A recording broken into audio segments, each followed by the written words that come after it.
आंखों की दो बूंदों से सातों सागर हारे हैं जब मेहंदी वाले हाथों ने मंगलसूत्र उतारे हैं। जी हाँ, कुछ ऐसा ही मंजर था 14 फरवरी 2019 को जब सीआरपीएफ के 45 जवानों ने अपने प्राणों की आहुति दे दी थी। उस दिन तिरंगा पहनाने से ज़्यादा कफन के लिए इस्तेमाल हो रहा था। आदरणीय अध्यक्ष महोदय, सम्मान्य निर्णायक मंडल एवं उपस्थित साथियों, मैं सीआईएसएफ से उप निरीक्षक पिंटू राम मीना आज के वाद विवाद के विषय को केंद्रित करते हुए विपक्ष में अपने विचार प्रस्तुत करना चाहूँगा। महोदय, मैं एक सैनिक हूँ और मेरे लिए तो संविधान ही गीता है, बाइबल है, कुरान है तथा भारतीय संविधान के अनुच्छेद 33 के तहत मेरे मौलिक अधिकार इसलिए छीने गए हैं ताकि मैं देश की रक्षा कर सकूँ, देश के आत्मसम्मान और मान मर्यादा को बचा सकूँ। उतना ही नहीं, माननीय सर्वोच्च न्यायालय द्वारा 1964 में रामस्वरूप बनाम भारत संघ मामले में स्पष्ट किया है कि एक सैनिक के लिए राष्ट्रीय सुरक्षा ही सर्वोपरि है। जबकि महोदय, आज हमारे देश में खौफनाक मंजर को देखकर यहाँ की जनमानस मौत से मोहब्बत और जिंदगी से नफरत करने लगी है, क्योंकि अपराध के मुकाबले कानून बौना नजर आने लगा है और ये मानव अधिकार तो अपराधियों के हित में तन जाते हैं, इसीलिए तो रोज भेड़िए साक्षात छाती पर चढ़ जाते हैं। अध्यक्ष महोदय, राष्ट्रीय सुरक्षा के लिए लड़ी गई लड़ाई कोई क्रिकेट का मैच नहीं जो आज हार गए तो कल जीत जाएंगे। ये वो जंग है जो आज नहीं जीती गई तो कल देश को वीरान कर देगी, इसीलिए इसको जीतना बहुत जरूरी है। और हम रोज जीतते हैं तभी तो पंजाब की तर्ज पर जम्मू कश्मीर और उत्तर पूर्वी राज्य भारत के नक्शे में हैं, नहीं तो युद्ध विराम संधि, शिमला समझौता और ताशकंद जैसे कई समझौते रोज जम्मू कश्मीर की घाटियों में बेआबरू होते हैं। महोदय, राष्ट्रीय सुरक्षा का मतलब यह नहीं कि नक्सली आतंकी हमलों में जवाबी कार्रवाई न करें। राष्ट्रीय सुरक्षा का मतलब आतंकवाद, नक्सलवाद, उग्रवाद को खत्म कर देश के कोने कोने में शांति स्थापित करना है। और अगर शांति स्थापित करना है तो आतंकवाद और नक्सलवाद को पोषित करने वाले तथा उन्हें हथियार मुहैया कराने वाले राष्ट्रों पर प्रतिबंध लगाने की जरूरत है। जरूरत है न्यायिक प्रक्रिया को सुधारने की, टेरर फंडिंग और साइबर क्राइम को रोकने की। आज जरूरत है राजनीतिक इच्छा शक्ति की। महान राजनीतिक चाणक्य ने भी कहा कि कोई भी नियम राष्ट्र और राष्ट्रहित से बड़ा नहीं होता, किंचित ऐसा है तो उसे तत्काल बदल देना चाहिए।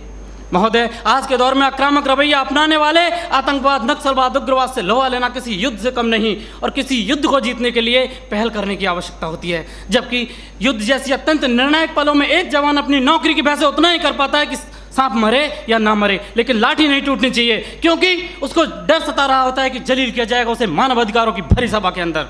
उसे डर सता रहा होता है कि ना तो कानून छोड़ेगा और ना ही तिल का ताड़ बनाने वाली मीडिया की पैनी नजरें छोड़ेंगी, जिसका ज्वलंत उदाहरण पहले कश्मीर में जवानों के सिर कटवाए तब जाके सर्जिकल स्ट्राइक किया। 20 भारतीय सैनिकों ने गोली खाई तब म्यांमार में घुसकर ऑपरेशन ऑल आउट किया था।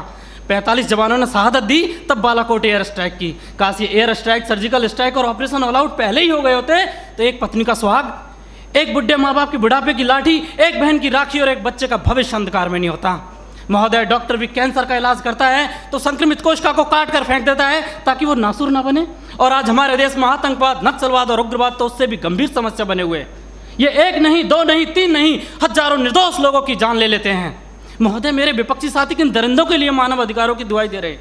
उनके लिए जो विश्व के सबसे बड़े लोकतंत्र में सत्ता का गलियारा बंदूक की नली से नापना चाहते हैं, या फिर उनके लिए जो राजनीतिक शून्य, आर्थिक विफलता और अराजकता फैलाना चाहते हैं, या फिर उनके लिए जिन्होंने 38 भारतीय नागरिकों को इराक के मौसूल में मौत के घाट उतार दिया था और उनके घर वालों की पथराई आंखों को मिला भी तो सिर्फ ताबूत और ताबूत में मृत्यु प्रमाण पत्र, या फिर उनके लिए जो राष्ट्र विरोधी नारे लगाते हैं, अब जलम शर्मिंदा है, तेरे कातिल जिंदा हैं, कौन है अफजल का कातिल, भारतीय संविधान या सर्वोच्च न्यायालय?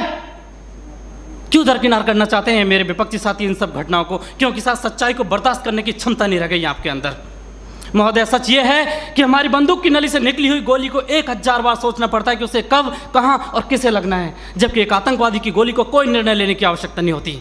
एक जवान की उंगली अगर ट्रिगर पर है तब हम यहाँ खुली हवा में सांस लेते हैं। -40 डिग्री तापमान पर एक जवान अपनी हड्डियां गलाता है तब हमें सहूलियत मिलती है बुद्धिजीवियों की तरह बातें करने की, सहूलियत मिलती है संवेदनशील होने की, डिस्को जाने की और त्यौहार मनाने की।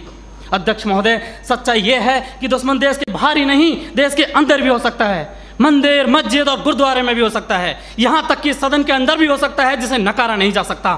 और ये मेरी जिम्मेदारी है कि बाहर भीतर हर तरफ देश की रक्षा करूं, और ऐसा करते वक्त अगर मेरे और मेरे परिवार के मानव अधिकारों को कुचलना भी पड़ा तो मेरे लिए सौभाग्य की बात होगी। अंत में फैसला माननीय निर्णायक मंडल के ऊपर छोड़ते हुए भूतपूर्व प्रधानमंत्री श्री अटल बिहारी वाजपेयी जी की चंद पंक्तियों के साथ मेरी वाणी को विराम देना चाहूँगा कि ये बंधन की भूमि है, अभिनंदन की भूमि है, ये तर्पण की भूमि है, ये अर्पण की भूमि है, इसका कंकर कंकर शंकर है, इसका बिंदु बिंदु गंगा जल है। हम जिएंगे तो इसके लिए, मरेंगे तो इसके लिए, और मरने के बाद गंगा में बहती हुई हमारी अस्थियों से कोई कान लगाकर सुनेगा तो सिर्फ एक ही आवाज़ आएगी, भारत माता की जय।